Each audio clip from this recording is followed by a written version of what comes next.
मोर और सांप की कहानी। बर्फीले पहाड़ों का जादू। एक दफा का जिक्र है। बर्फ से ढके हुए पहाड़ों के दरमियान एक खूबसूरत जंगल था। उस जंगल में हर तरफ रंग बिरंगे फूल और सफेद बर्फ की चमक थी।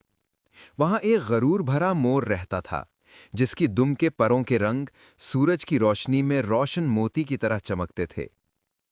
एक दिन मोर जंगल के किनारे चल रहा था कि अचानक उसकी निगाह एक सांप पर पड़ी।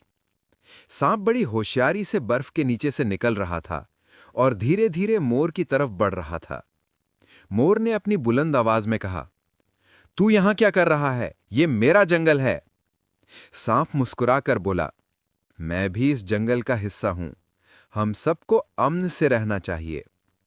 मोर ने थोड़ा गुरूर छोड़कर सोचा और फिर दोनों ने जंगल के दरमियान एक खूबसूरत झील के पास बैठकर बातचीत की। वक्त गुजरता गया और वो दोनों दोस्त बन गए। मोर ने सांप से सीखा कि ताकत सिर्फ जिस्मानी नहीं, बल्कि अक्ल और होशियारी में भी होती है। और सांप ने मोर से सीखा कि खूबसूरती का मकसद सिर्फ दिखाना नहीं, बल्कि दूसरों के साथ शेयर करना भी है। पहाड़ की बर्फ, जंगल के दरख्त और झील की ठंडी पानी सब इस नई दोस्ती की गवाही बन गए। और यूं गुरूर और होशियारी के मिसाल बनकर ये जंगल और भी खूबसूरत लगने लगा।